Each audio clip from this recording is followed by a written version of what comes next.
Objetos sólidos. Virginia Woolf. Lo único que se movía sobre el vasto semicírculo de la playa era una pequeña mancha negra. A medida que se acercaba al esqueleto de la barca sardinera encallada, una leve disminución de su negrura permitía ver que la mancha poseía 4 piernas.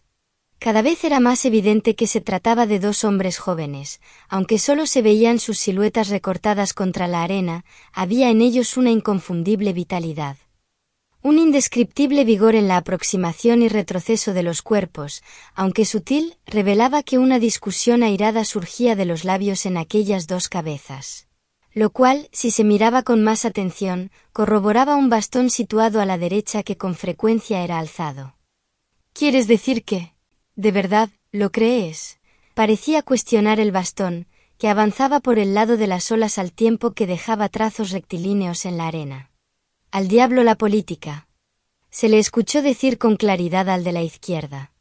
Y mientras se pronunciaban estas palabras, las bocas, las narices, las barbillas, los pequeños bigotes, las gorras de tweed, las botas camperas, los abrigos de caza y los calcetines ajedrezados de los 2 hablantes, se volvían cada vez más nítidos. El humo de sus pipas se elevaba por el aire. Nada era tan sólido, vivo, consistente, rojo, hirsuto y viril como estos 2 cuerpos, en kilómetros y kilómetros de mar y dunas. Se dejaron caer en la arena junto al viejo y negro armazón de la barca sardinera. Es sabido que el cuerpo parece relajarse al darse por concluida una discusión. Y tras pedir disculpas por haberse exaltado, aplacándose y expresando con la laxitud de la postura, su disposición a cambiar de asunto, cualquier cosa, lo primero que se encuentre a mano. Por eso Charles, cuyo bastón había surcado la playa durante casi 1 kilómetro, comenzó a lanzar piedrecillas planas sobre la superficie del agua. Y John, que había exclamado «Al diablo la política», empezó a escarbar en la arena. Hundió la mano hasta más arriba de la muñeca, por lo que debió remangarse.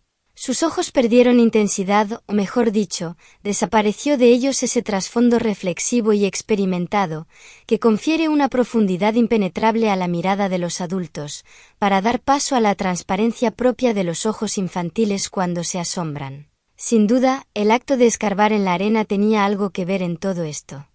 John recordó que después de que se esté un rato cavando, el agua rezuma en torno a las yemas de los dedos. Entonces, el agujero se convierte en un foso, un pozo, un manantial, un canal secreto hacia el mar. Mientras decidía en cuál de estas cosas convertiría su hoyo, con los dedos todavía hurgando en la arena, rozó algo duro, de indudable solidez. Con lentitud sacó a la superficie un objeto grande e irregular. Al desprender la arena que lo cubría surgió algo verde. Era un trozo de vidrio, tan grueso que resultaba prácticamente opaco.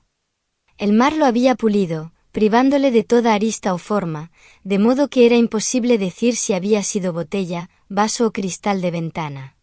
Tan solo era un trozo de vidrio, casi una piedra preciosa.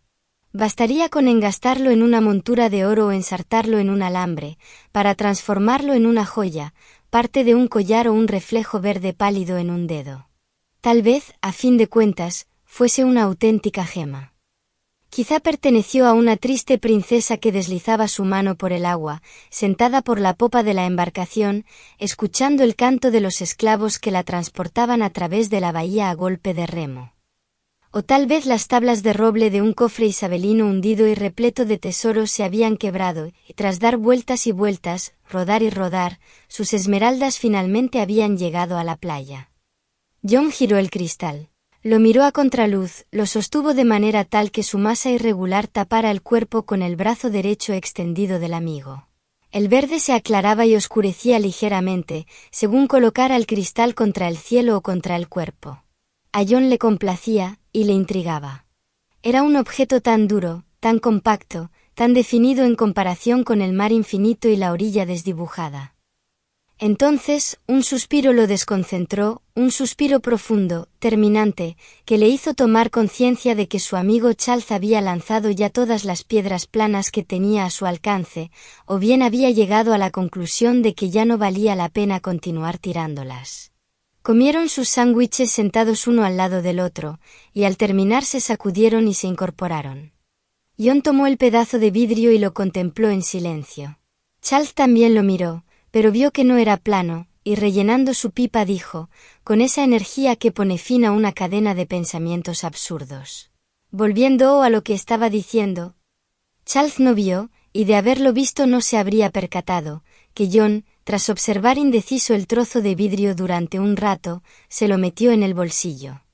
Este impulso podría haber sido el mismo que mueve a un niño a recoger un guijarro en un camino pedregoso, prometiéndole una vida cálida y segura encima de la repisa de la chimenea del cuarto de los niños, y regocijándose en la sensación de poder y benevolencia que tal acto proporciona. Creyendo, además, que el corazón de la piedra brinca de gozo al verse escogida entre 1.000.000 de piedras idénticas, para gozar de esta dicha en vez de pasar la vida expuesta al frío y la humedad del camino. Podría haber sido cualquier otra, de los millones de piedras, pero me ha elegido a mí. Fuera este, o no, el pensamiento de John, lo cierto es que el trozo de cristal acabó en la repisa de la chimenea, sobre un montón de facturas y cartas. Y no solo fue útil como excelente pisapapeles, sino que también sirvió de anclaje natural para la mirada del joven cuando desviaba sus ojos de la lectura. Cualquier objeto, al ser observado con frecuencia y de manera inconsciente mientras pensamos en otra cosa, acabará fundiéndose con la materia de nuestro pensamiento. De tal suerte que ese objeto se desprenderá de su forma verdadera, para recomponerse en otra distinta e ideal, que nos visitará cuando menos lo esperemos. Y fue así como John empezó a sentirse atraído por los escaparates de las tiendas de regalos cuando iba por la calle. Simplemente porque algo le recordaba su trozo de vidrio. Cualquier cosa, con tal de que fuese más o menos redondeada, quizá con una llama agonizante profundamente hundida. Cualquier cosa, porcelana, cristal, ámbar, roca, mármol. Hasta el huevo de un ave prehistórica le serviría. También se acostumbró a caminar con la mirada fija en el suelo, sobre todo cuando lo hacía por solares donde se acumulaba la basura doméstica. Con frecuencia se encuentran ahí tales objetos, arrojados por inservibles, descartados, informes. En pocos meses reunió 4 o 5 ejemplares que ocuparon su sitio en la repisa de la chimenea. Resultaron útiles para un hombre que aspiraba a un escaño en el Parlamento, a punto de arrancar su brillante carrera y necesitado de mantener en orden cierta cantidad de papeles, discursos a los electores, declaraciones políticas, peticiones de suscripción, invitaciones a cenas, etc. Un día, al salir de su despacho en el distrito judicial de Temple para coger un tren y participar en un acto electoral, vio un curioso objeto, semioculto en una pequeña franja de césped de esas que rodean la entrada de los grandes edificios públicos. A través de la verja, apenas lograba rozarlo con la punta del bastón, pero podía apreciar que se trataba de un fragmento de porcelana de una forma sumamente curiosa, como una estrella de mar. Parecía tallado, o quizá roto accidentalmente, en 5 puntas irregulares pero inconfundibles. De tono predominantemente azul, unas vetas o manchas verdes lo cubrían, y además, unas líneas de color carmesí le otorgaban una vivacidad y un lustre de lo más atractivos. John estaba decidido a adueñarse de aquel objeto, pero cuanto más lo rozaba con el bastón, más lo alejaba. Al final tuvo que regresar a su despacho e improvisar una anilla de alambre que sujetó a la punta del bastón. A fuerza de cuidado y destreza consiguió acercar el trozo de porcelana, y al cogerlo, lanzó un grito triunfal. En ese preciso instante el reloj dio la hora. El acto se celebraría sin él. Pero, ¿de qué manera se había roto la pieza de porcelana como para producir esa forma tan extraordinaria?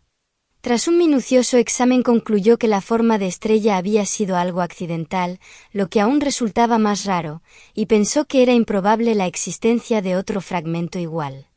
Colocado en la repisa de la chimenea, en el extremo opuesto al del trozo de cristal desenterrado en la playa, el fragmento de porcelana parecía una criatura de otro mundo, estrafalaria y fantástica como un arlequín. Aparentaba dar piruetas en el espacio, guiñando el ojo como una estrella caprichosa. A John le fascinaba el contraste entre la porcelana, vivaz y alegre, y el cristal, tan mudo y contemplativo, y maravillado se preguntaba cómo era posible que ambos objetos existieran en el mismo mundo. Es más, llegar a encontrarse en la misma estrecha repisa de mármol de la misma habitación. No halló respuesta. Empezó a frecuentar los lugares donde era más probable que abundara la porcelana rota, como descampados entre las vías férreas, solares de casas derruidas y barriadas en las afueras de Londres. Pero rara vez la gente arroja objetos de porcelana desde una gran altura. A decir verdad, es un acto de lo más infrecuente.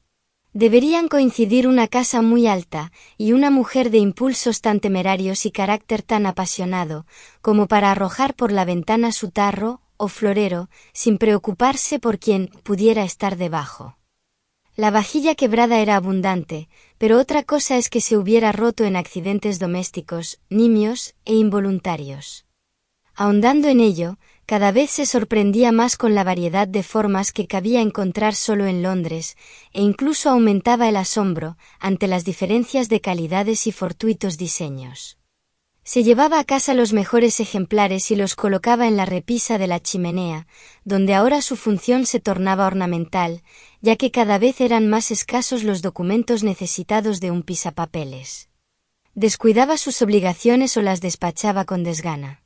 Y cuando recibía visitas de sus electores, estos quedaban desfavorablemente impresionados por el aspecto que lucía la repisa de su chimenea.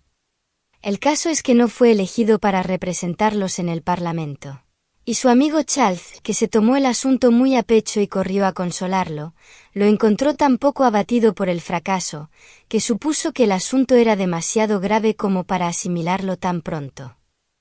Lo cierto es que ese día, John había estado en Banscomen, y allí, debajo de un matorral, había encontrado un curioso trozo de hierro. Era casi idéntico al vidrio en cuanto a su forma, macizo y esférico, pero tan gélido y pesado, tan negro y metálico, que evidentemente era ajeno a la Tierra y tenía su origen en alguna estrella muerta, o bien eran los restos de algún satélite. Le pesaba en el bolsillo y se percibía su pesadez agobiante en la repisa. Irradiaba frío. Y pese a todo, el meteorito reposaba en el mismo lugar que el trozo de vidrio y la porcelana con forma de estrella. Mientras su mirada iba de una pieza a otra, el joven se sentía atormentado por la necesidad de poseer objetos que llegasen a superar incluso a aquellos. Se entregó a la búsqueda con más y más afán. De no haber estado cegado por la ambición, y convencido de que algún día hallaría su recompensa en algún montón de basura, las desilusiones sufridas, por no hablar de la fatiga y las burlas de que era objeto, le habrían obligado a desistir en su empeño. Provisto de una bolsa y un largo bastón en el que había acoplado un gancho adaptable, revolvía los terrenos baldíos, hurgaba entre la maleza, rebuscaba en los callejones y en los espacios entre los muros, donde sospechaba que encontraría este tipo de objetos arrojados como basura. Los desengaños se multiplicaban a medida que era más exigente en la búsqueda y menos flexible en cuanto a su gusto. Pero siempre había un destello de esperanza, un pedazo de porcelana o cristal rotos de forma curiosa que lo tentaban a continuar. Transcurrió el tiempo.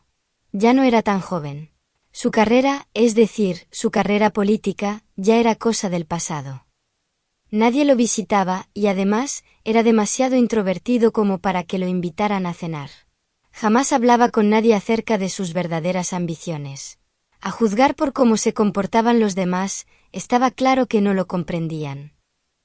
Se recostó ahora en su sillón y observó cómo Charles levantaba las piedras de la repisa de la chimenea una y otra vez, y las volvía a colocar impetuoso, subrayando así sus comentarios sobre la conducta del gobierno, pero sin reparar en la existencia de aquellos objetos. «Dime la verdad, John», dijo Charles, volviéndose de repente. «¿Qué te sucedió para que abandonaras todo de un día para otro?» «Yo no he renunciado», replicó John. «Pero, ya no tienes la menor posibilidad», dijo Charles bruscamente. «No estoy de acuerdo contigo», dijo John convencido. Charles lo miró y se sintió profundamente incómodo. Estaba de verdad confundido y tenía la inquietante sensación de que hablaban de cosas diferentes. Miró a su alrededor buscando alivio a su terrible desánimo, pero el desorden que reinaba en la habitación lo abatió aún más. ¿Qué hacían aquel bastón y aquella vieja bolsa de viaje colgados en la pared? ¿Y todas esas piedras? Al mirar de nuevo a John, advirtió en su expresión algo definitivo y distante que lo alarmó. Sabía perfectamente que jamás integraría una plataforma electoral. Bonitas piedras, dijo tan sinceramente como pudo, y añadiendo que tenía una cita, se despidió de John. Para siempre.